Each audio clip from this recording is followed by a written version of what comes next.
Hi everyone, and welcome to our July Perfect Practice webinar series called Best Practices in Disaster Recovery. And thank you for taking time out of a busy day to join our presentation. I think you'll be pleased with the content we're going to be providing for you this afternoon.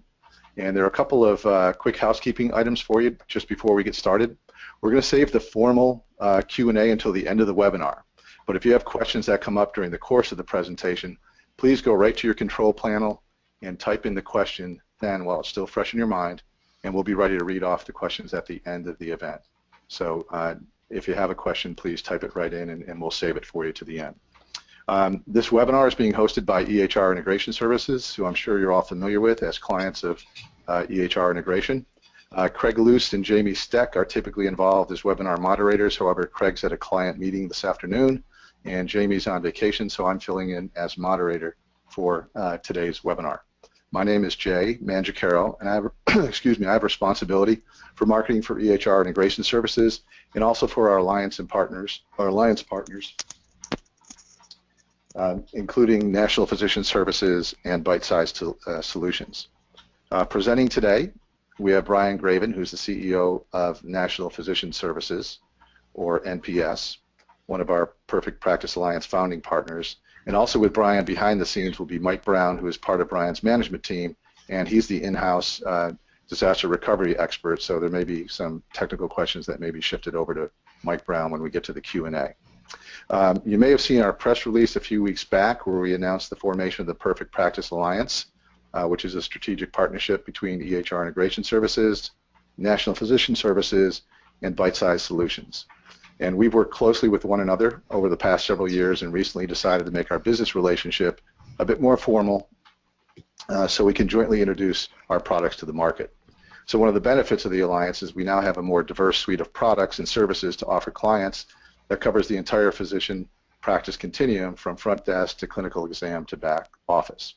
So this webinar is one in a series that will be held over the course of the next several months where we'll be introducing new products and service offerings that are now available through the Alliance Network. So I'd like to introduce Brian Graven, who's the CEO of National Physician Services. Brian, if you shift to the next slide, please. Oh, I'm doing a slide. Sorry about that. Okay, so Brian will be presenting in just one second. Let me walk you through the webinar agenda. So this is what we're going to be covering today. Brian's going to be giving you a brief overview of National Physician Services, just a little bit more information on the Perfect Practice Alliance, and then he's going to get right into the disaster recovery assessment and best practices presentation. We're going to end with a client story, which will give you a practical application of how disaster recovery best practices have worked in a client office. And then we hope you hang on for the end because we have a special offer specifically tailored for folks that are participating in the webinar this afternoon. And then, of course, we'll close with Q&A. So with that, Brian, I'll turn things over to you to begin. Great. Thank you very much, Jay, and thank you, everyone, for your time today. A little bit about who we are at National Physician Services. So we were formed by physicians, and our company is comprised of many technology experts. We deliver practice-enhancing, state-of-the-art technology services across the spectrum of clinical and business systems that physicians use in their daily lives. Ultimately, what that means is our goal is to optimize workflows and maximize the revenue. And certainly there's a lot more to it than just that. But at the end of the day, that's what we're here for. Drive those workflow efficiencies for patient care and try to maximize those dollars. Next slide, Jay. So a little bit about our history. NPS was originally formed in 2003. It is a physician-owned company, which means that physicians drive the strategic direction of the services that NPS offers and provides to the medical community. Without our founding physicians, it creates, I guess, an IT company that doesn't necessarily have all the components, and you start looking more as an IT firm. Having that physician component really separates us from other IT firms out there. So we have a physician board of directors. Our physicians are heavily involved in not only the clinical products, but also the components and the workflows of the devices that they use on a day-to-day basis. So a little bit about the Perfect Practice Alliance. So Jay gave a nice introduction, but essentially what this means for us is being able to bundle all these great services together under one umbrella. We can offer some great products out there, and make the pricing really advantageous to our customers by doing the bundled approach. Each of the service partners and founders within the Perfect Practice Alliance brings a unique core competency that when put together is a really powerful offering that physician practices can take advantage of. And as Jay was mentioning before, we like to cover the full spectrum of a provider practice, from the front desk to the clinical to the back office. That's really what separates this methodology from another firm or company coming in, is that we understand all of these various areas. And when we bundle a comprehensive service approach together, it really makes for a powerful service offering that gives you that benefit of efficiencies and being able to tailor certain workflows that meet your needs, and it really driving down some of the overhead and operational costs while maximizing your revenue.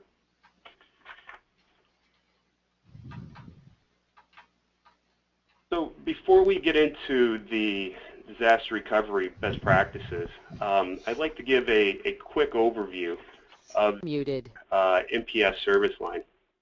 So we provide CIO or advisory services. We have a comprehensive cloud suite. We provide clinical and business application support. We also provide managed IT, so desktop, network, infrastructure. We recently added revenue cycle management, and we are a 24/7, 365 customer support center. Unmuted. So let me drill down into some of the service lines a little bit more. So Jay, next slide, please. So our NPS advisory services, are really how we kick things off.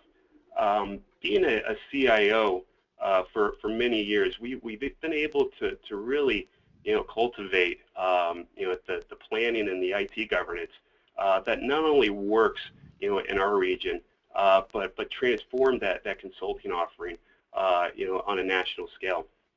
Not all practices have the budgets or even the volume of providers to have that type of personnel or CIO advisor.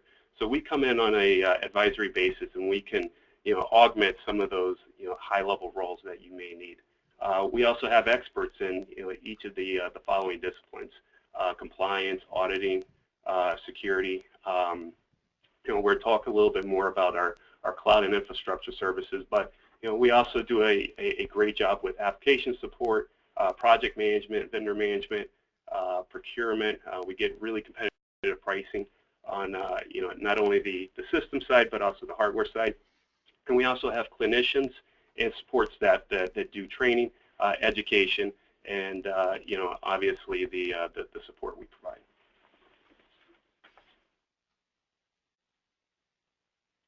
So a little bit about the NPS Cloud Suite.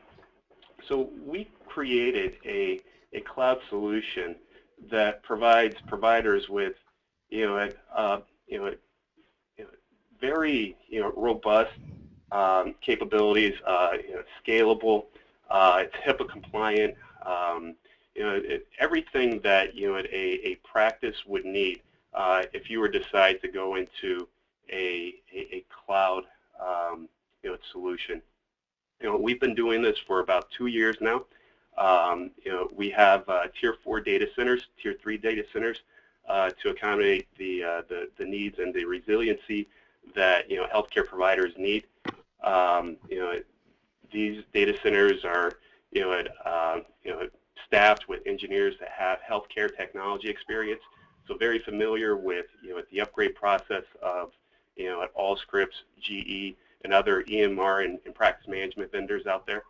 We also do a great deal of hosting behind PACS systems and any other third-party clinical application or business application that your practice may need a hosting solution for. To complement that, we also provide a fully redundant disaster recovery solution and data protection plan. So we're able to do all your backups either on premise or within the cloud in our disaster recovery environment. And very standard with all of our support offerings is our 24/7, 365 support structure. The next area is our application support. We have clinicians on staff. We have folks that have a lot of experience supporting your clinical applications. So we know your EMRs and your practice management systems inside and out. We do a lot of first and second level support. We have support channels within each of the clinical vendors, the practice management vendors to escalate issues, resolve problems. We also do upgrades. If you're ever in a situation where you need application training, our consultants can come out there, train your providers on premise, or we can actually do it remote as well. We work a lot with process automation, so building interfaces and looking for any opportunity to where we see a manual process. We like to automate it. So a lot of that has to do with interfaces, but we also do workflow assessments and anything we can do to drive efficiencies within your practice. The last area I'll mention in application support is our reporting services. So we recently came out with a new reporting and analytics offering. If anyone's interested in that, please let us know after the presentation, and we'll certainly follow up. Next slide, please. And we got our core competency from being a managed IT firm, so that is still a very strong attribute within our organization in providing all those necessary foundationary IT needs that every modern practice needs today, from the governance to the infrastructure, hosting, application support, doing your backups, DR, reporting, and even your system administration. We put all these services together to be that all-encompassing IT firm that can provide as much IT service as you want or as little. So there's some practices out there where we may only provide a certain subset of services. So we're pretty flexible in the services you need. But certainly, if you do need any of these types of services, let us know. We'd be happy to help you. Next slide, please. So the next area is revenue cycle management, which is an area I'm very excited about because we just added this service line to our portfolio of products. We partnered with a company called Convergent Solutions. And they are a premier billing and collection company. They do an outstanding job, and they're here on shore in the United States. They use a lot of technology to automate their billing process. They do a heck of a job with billing and collections, and we're able to bundle our managed IT services alongside the revenue cycle management. So what that means to our customers in the medical community. Obviously there's continuity between vendors, but we're also able to provide discounts and being able to bundle our services together.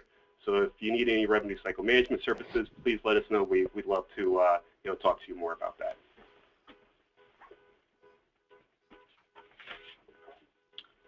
And then, our customer support center pretty much manages all of the different facets of, services that we offer to the medical community.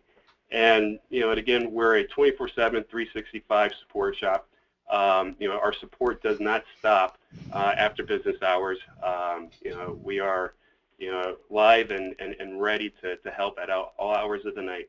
And that's really what, I like to think that separates, our staff from others out there. We understand the expectations of, providers and practices out there to receive, great support. And, to us, it's all about the support. So, a very important feature, and what's made us successful over the years.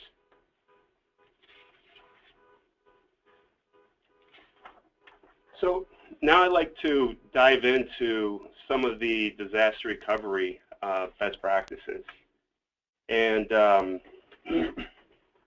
a couple of questions to, ask, and I think, DR is a really hot topic for many organizations out there, is, why DR planning, now more than ever? And I think, some of the answers are obvious, with the adoption of, electronic health records, practice management systems. I mean, all of these clinical and business systems are really, the lifeblood of your practice. Excuse me. And, without these systems, physicians, cannot, treat their patients and, obviously, earn revenue to remain viable. So, seeing that everything is, digitized these days, having maximum uptime, is becoming, more and more critical to keeping, your practice solvent. The amount of data that is growing, is growing at unprecedented rates. Physicians are now carrying, a patient's entire, digital history on an electronic health record, and it's continuing to grow and grow and grow. So having that high availability is necessary, to provide that not only enhanced patient care, but it's becoming more the standard these days. And it's not only that, we're all reliant on this data to manage the day-to-day patient care. So having real-time access to your patient data, being able to access it not only at home, but when you're traveling, if you have mobile devices on your mobile device, we're all looking to have that access wherever we're at. And for what it's worth, HIPAA and other regulatory mandates, continue to increase. In the event of a primary data center failure, you need to have these contingencies in place. And as we start going through the future stages of meaningful use, having real-time access and having contingencies and having a DR strategy, plan, and technology in place is going to be critical to keeping up with all these regulatory mandates. And then some of the obvious, very big financial and operational pressures, to ensure your recovery point objectives and recovery time objectives are achieved. Practices that don't have a disaster recovery solution in place, if they go down for 2 days or 3 days, that can literally cost a practice a lot of money, and obviously there's a lot of embarrassment that comes with either patients having to reschedule or not reschedule at all.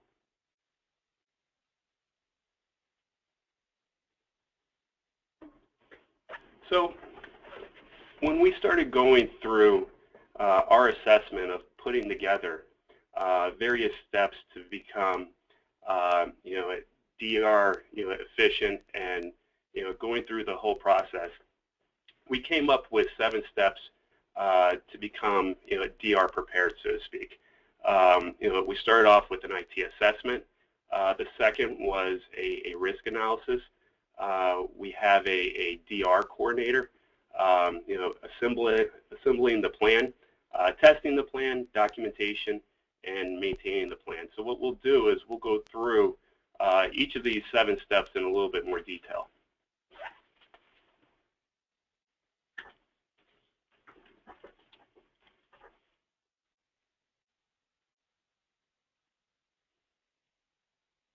So some may call the IT assessment a business impact analysis, but in general, we're looking to assess all the systems and components that need high availability and access to ensure your practice remains up and running in the event you suffer a primary data center failure.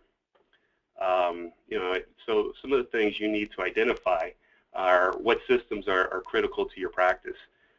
This would include your electronic health records, your practice management systems, if you're using PAC systems, various device, and any components that go hand in hand with keeping those devices up and running, so your providers can access those systems.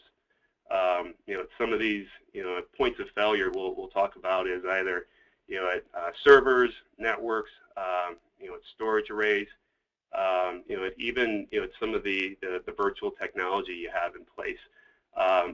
So you have to cover every point of failure to ensure what it's tied to, and if that component breaks, what the domino effect could be for that application that your end users are accessing.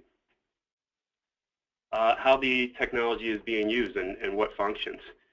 And I think it's always important to identify, if you lose your EMR, well, that's obviously going to impact your providers. But if you lose a financial system, perhaps that only impacts the business office, and maybe that's a little more tolerable than some of your critical clinical systems.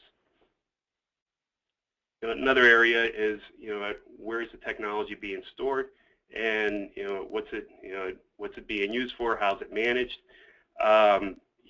So we work with lots of practices out there, and sometimes this can be a major point of failure as well. Sometimes various components are managed by outside vendors. There's old technology out there. It's obvious that you need to look at this as well and understand your inventory and where it's at. And then lastly, how old are your systems and how often do they need to be updated? So understanding the limitations within your current infrastructure is pretty important to ensure that if you have older systems out there, older operating systems, what your exposure is, and what type of DR solution you would need to consider if you do want to include those types of systems or devices within your disaster recovery strategy. So another key area is conducting a risk analysis. So what we'd like to do is review all the points of failure and give them a risk score to prioritize the severity of each component. Obviously not all components are created equal, so if you lose a piece of your infrastructure, that may obviously take down your electronic health record or a critical system, while others may have minimal impact. So it's important to know what your biggest exposures are out there, and what type of resiliency those exposures have. And then, can you go back one slide, Jay? Thank you.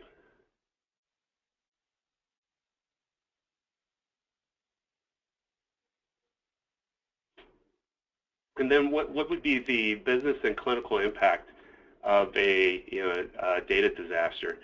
So we've come up with various matrix to try to do a cost analysis on, what would be the financial impact of, losing, let's say, your EMR for one day, let alone 1 week, and what the cost would be to the practice if, in the event they couldn't continue seeing their patients. Beyond that, the clinical impact of having, to, either, reschedule the patients, and then the, the kind of the sanity impact of how it would, impact your providers, and, their confidence in, not only the infrastructure that they're using, but, the operational process that's in place today. And, also looking at, what contingencies you have in place, in the event that, you did lose, a critical system. It could be as simple as going to paper. I know some practices, physicians actually go home, in the event they lose, one of their critical clinical systems. So, I mean, it's a little bit different depending on specialty, but knowing what types of plans you have in place and, what your liability is if you do lose a critical system is very important as well.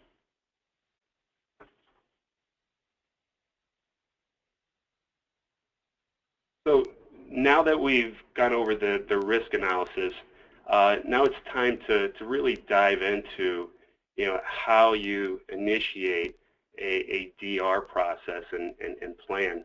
The first, thing you have to look at, who is knowledgeable, and, obviously you want a trusted staff member who can, lead as a DR coordinator and, gather a team together to, execute a DR plan in the event that you do suffer from a failure in your primary data center facility. The task of the coordinator, essentially, it is, how it says it is, assembling a team, leading the team, managing the plan, and, ensuring that, everyone knows, what they're doing in the event that, you do lose your primary data center facility. One, item we can help with here at NPS is working with that DR coordinator and, really, put in, the template or the framework to guide you through that process, or in certain situations we could be that DR coordinator. A couple, attributes that, a DR coordinator should have, and, typically the skill set of what we've seen is that, a DR coordinator is either, an IT director or, somebody at the practice level in an administrative role that has that leadership and, has the time and knows, all the appropriate folks that, can come together and put together a solid plan in the event that you do have to use it. And one last thing, it's not on this slide, but, beyond having a primary DR coordinator, it's always good to secondarily establish a backup for that DR coordinator in the event that they're not available.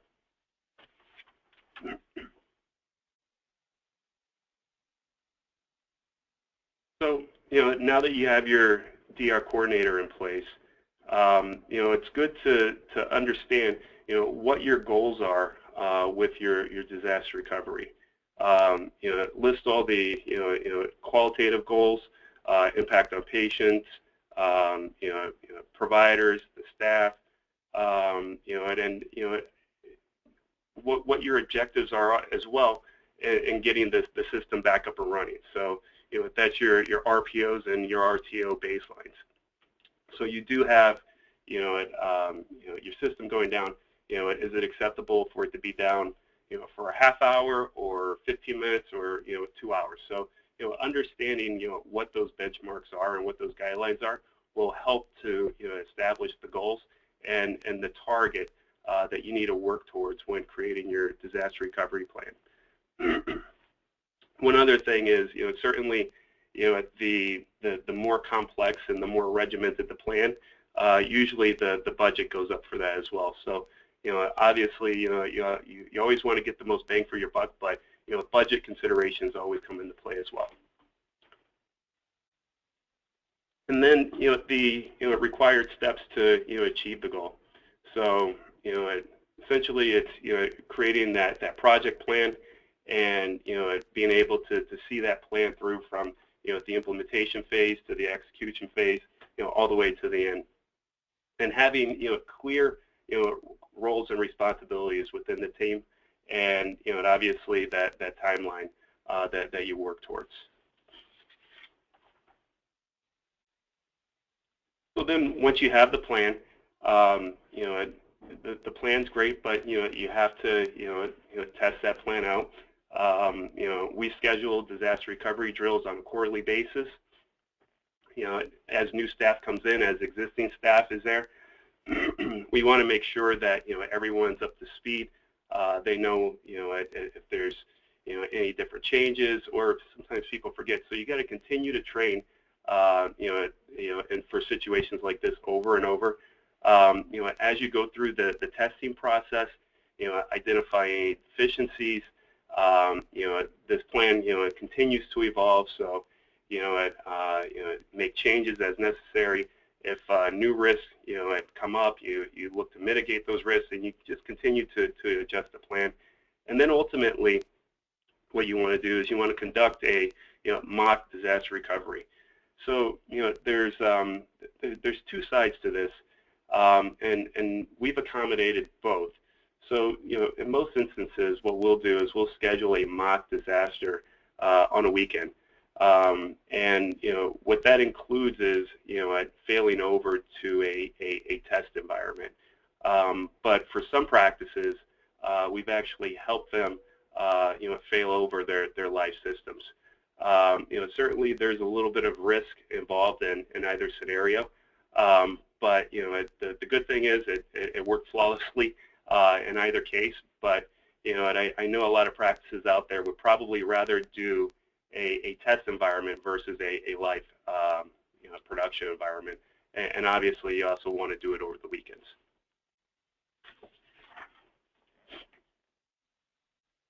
So now that you've gone through and you've done your mock disaster recovery, you understand the process, you have roles and responsibility, document everything. A DR run book will continue to evolve. You want to roles change, new staff comes in. You always want to keep this document consistent, and it's literally a living document that it needs to be updated periodically. There's different changes that happen within your infrastructure. It's good to document those changes and put everything in that document no matter what. What we've recommended is that everyone on the team have a copy of the DR runbook, and most of our teams will have them here in the office, in their practices, and also at home, because a disaster situation can occur anywhere. You also want to save these documents and do a version control as well. That way, whenever a change is made, everyone has the latest document, and everyone's on the same page. So as I was saying before, the DR plan should be considered a living document. The owner of this document is the DR coordinator. He or she maintains this plan. And one thing to always consider as you're making changes within your infrastructure, include in your change control process updates to your disaster recovery plan. Very important, because again, sometimes a change to your infrastructure can have a domino effect, and we want to make sure that whenever you run into a disaster, that your disaster recovery works, and that the change you made to your infrastructure doesn't impact all the great work that led up to this point of you executing your disaster recovery solution flawlessly.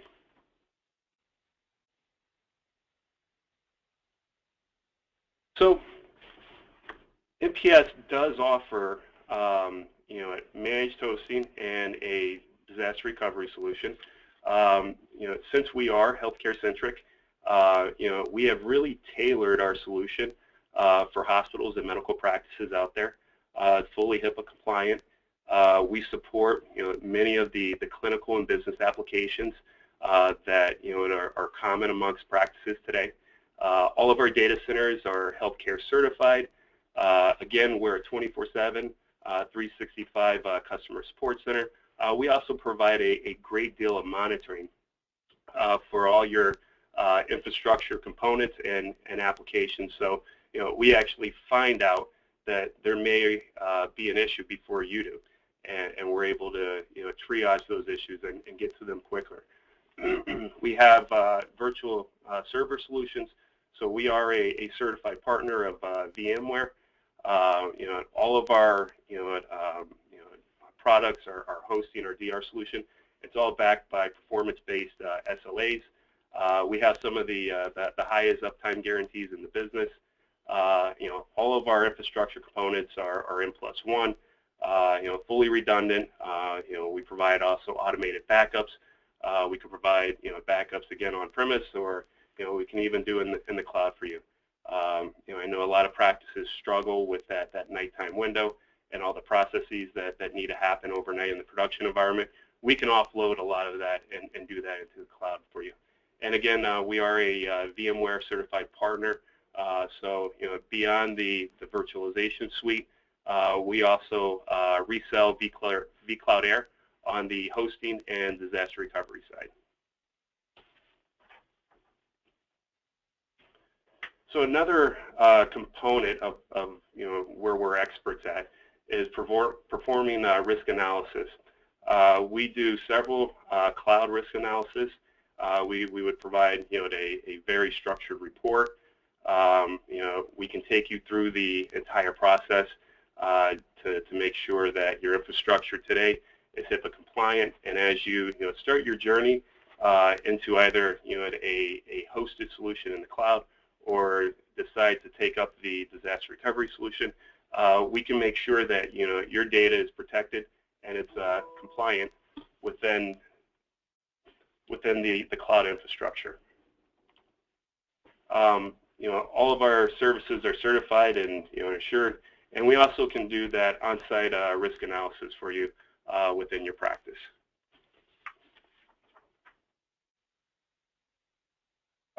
Some of our HIPAA compliant solutions include all of our infrastructure services, web applications, making sure your firewalls are in place, ensuring that you have replication set up from your primary data center facility to your disaster recovery site. And again, everything's tailored to meet the healthcare standards and requirements. And our services continue to evolve, but if you're looking to start your journey into the cloud and you're thinking of starting with disaster recovery, we would highly recommend you taking a look at our solution. It does provide all the bells and whistles of a normal hosted solution, and for many practices that use our solution today, that was their first step into being fully hosted into the cloud. So once they got to trust the DR solution, we started to offshoot non-critical business applications into the cloud, and before you know it, some of our clients are fully hosted in the cloud along with using our disaster recovery solution.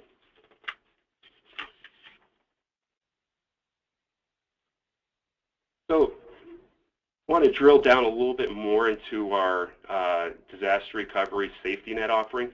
So with our disaster recovery offering, we offer that cloud-based archive. So if you do have legacy applications or you have a need for PHI data retention, we could put that side by side with your DR solution. So that's another component to this. We can automate your backups. So if backups are a hassle or a headache within your production environment today, we can look to automate that process for you and do your backups out of the cloud.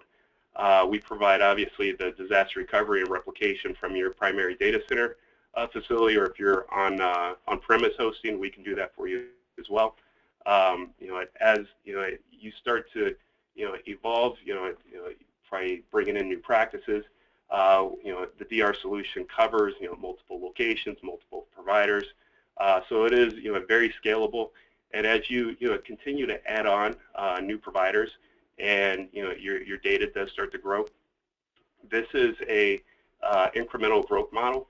So it's based on data consumption. So you're not going to ever use more, or pay for more than you use. So it does have some really nice cost advantages with that data consumption model.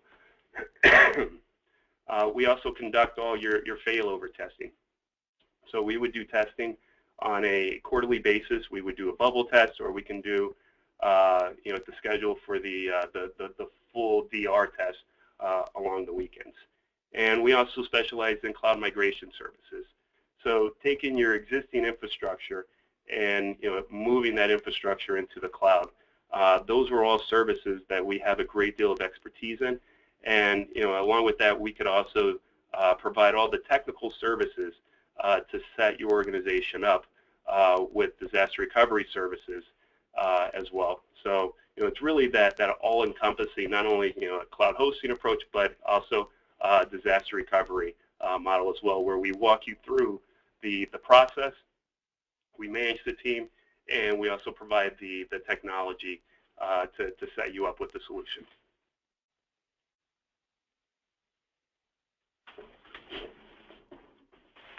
So I'd like to jump into a recent client success story.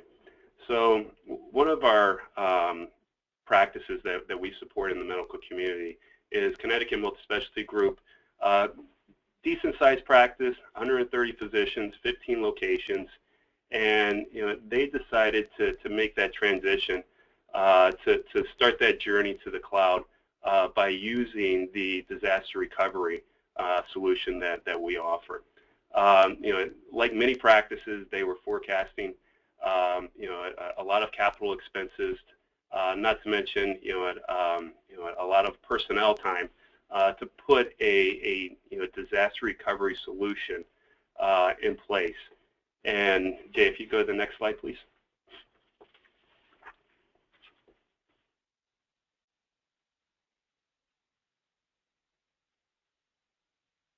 And some of their challenges, very similar to other practices we talk to, beyond the capital, but the regulatory requirements, the technology continues to evolve. It's very complicated.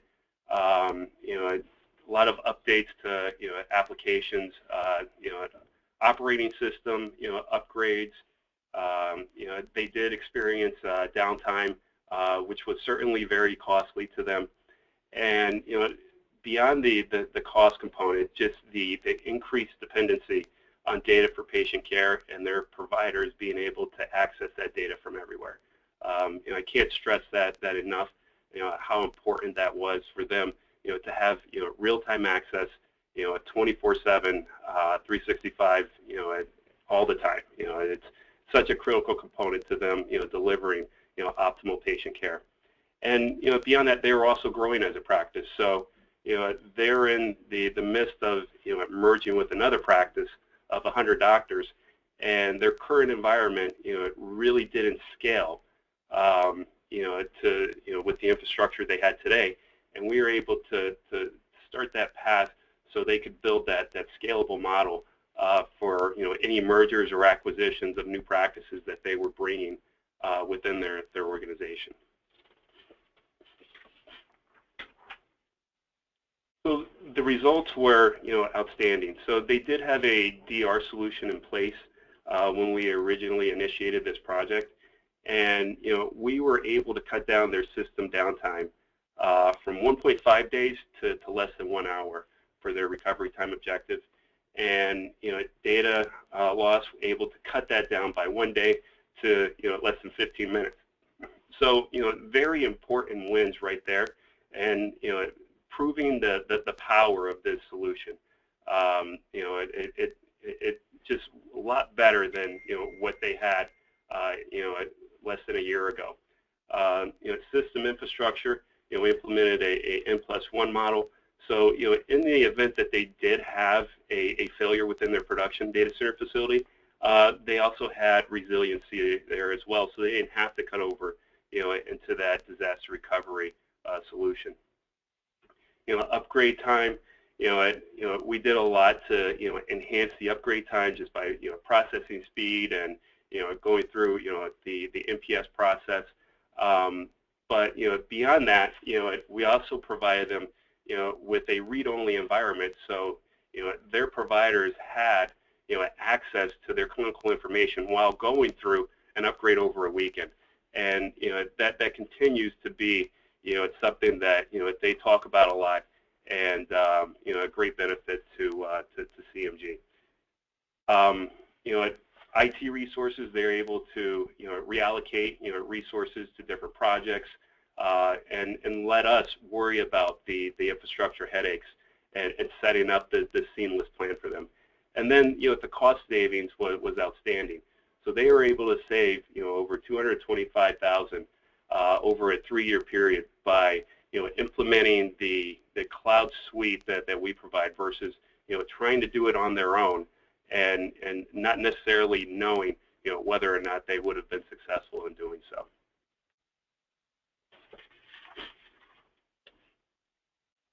So okay, thanks very much. Go ahead, Brian. No, now with that said, I'd like to turn it back over to Jay, who's going to talk about the special offer. Great, and then we'll get right into the Q&A. So if you have any questions now, you can start typing them in, and I'll just go through this special offer for attendees, which will just take a minute. So what NPS is interested in providing you for you taking out time to listen to what their offering is today on the disaster recovery side of the fence is a detailed roadmap of your current technology, which would include all the resources, human resources required, and budget required for a seamless cutover to a disaster recovery solution. It will begin with a free disaster recovery consultation. So if anybody's interested, they can send a note to Brian Graven and or anyone on the EHR integration team if you know your EHR integration consultant very well. There will be preferred pricing, a significant discount if you decide to move ahead with a disaster recovery risk assessment. And then if you actually move forward and purchase a full Cloud Safety Net disaster recovery solution from NPS by the end of September, they will actually deduct the charge for the risk assessment from the bottom line of the complete disaster recovery package. So if this is something of interest and timely for you, this is probably a good thing that you might want to take advantage of. Okay, so we're going to switch now over to the Q&A portion of the event.